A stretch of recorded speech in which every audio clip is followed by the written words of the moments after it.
Today we are going to do detailed review of Viper VPN.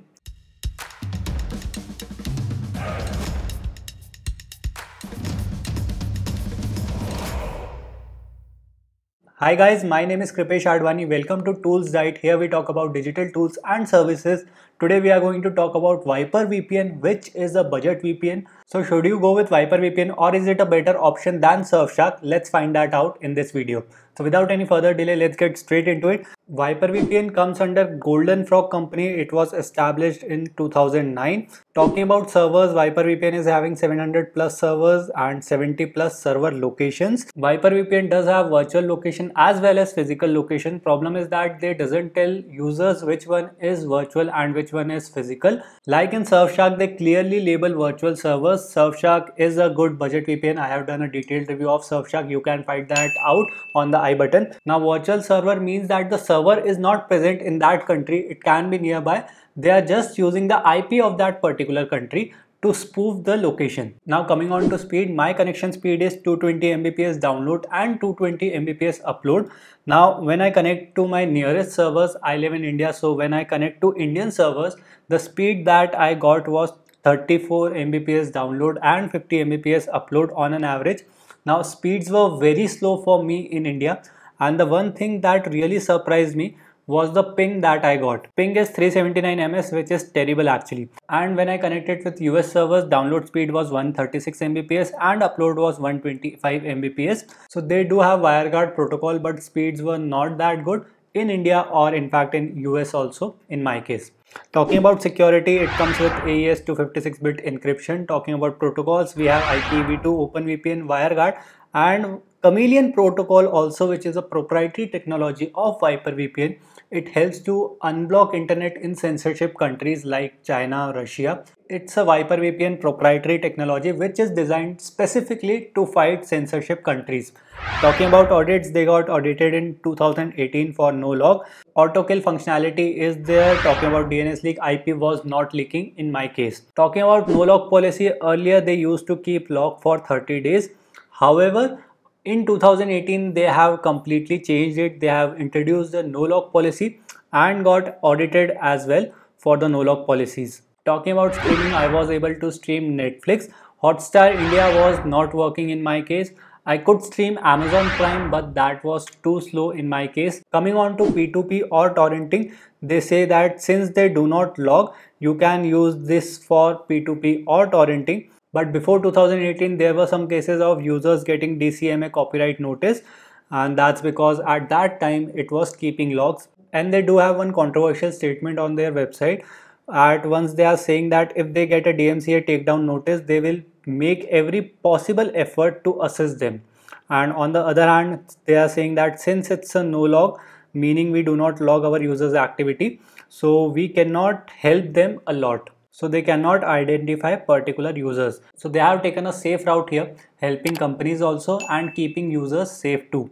Now coming on to location, they are based out of Switzerland, which is out of 14 eyes, which means government cannot force them to keep logs. Talking about privacy policy, now they don't keep any logs, they are audited, so that's good. The one thing that I find suspicious is the disclosure of data. Here they are saying that they will disclose data if they are ordered by a court or jurisdiction, and what they will provide is minimal information. Now what is that minimal information? They have not provided that. I think that can be your name or your credit card information. For split tunneling, they do provide whitelist option.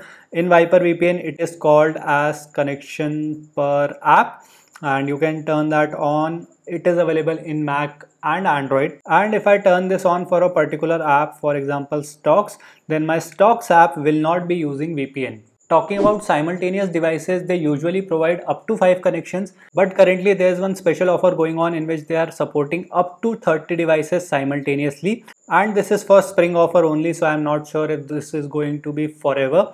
But you can always ask the customer support if this plan is still available or not. Talking about user interface, it is decent, clean, easy to use. It's a modern interface. You will get ping also, which is good in case you are a gamer, you will need this, so that's very good.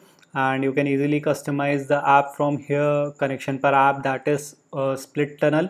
Kill switch is available. You can change the protocol from here. Use Chameleon protocol if you want to use for censorship countries. And startup options, notifications, and if you want to change location, then you can do that easily from here. Customer support is good. They do provide 24/7 live chat support. Now before I talk about pricing, I would like to give one disclaimer that this video is not being sponsored by Viper VPN.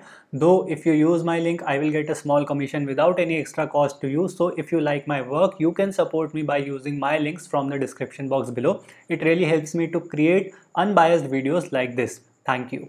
Now coming on to pricing, the usual price of Viper VPN is $60 for 2 years. For payment we can use credit, debit or PayPal. We don't have cryptocurrencies option. In my opinion, they should provide cryptocurrency option as more and more VPN are providing that option for better privacy. For refund policy, they have a 30-day refund policy. Now before I talk about pros and cons, do give this video a big thumbs up. It really helps me a lot. Talking about pros, they have a Chameleon protocol. For censorship countries, pricing is affordable. No log policy has been audited in 2018. Customer support is good as well. Talking about some cons, speeds were slower for me. Cryptocurrency option is not available for payment. Streaming can be done, but since speed was not there, so you may feel some buffer. And servers are mix of virtual and physical. So how it does against Surfshark? In my opinion, Surfshark is the best value for money budget VPN out there right now.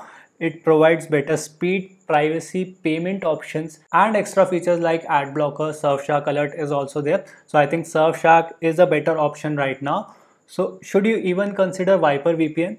The one scenario that I can think of is if you want a budget VPN with the capabilities of unlocking censorship countries like China or Russia, then the Chameleon protocol from Viper VPN is really going to help you. Or in case you don't want to go with Surfshark, then Viper VPN is the next best option in that price range.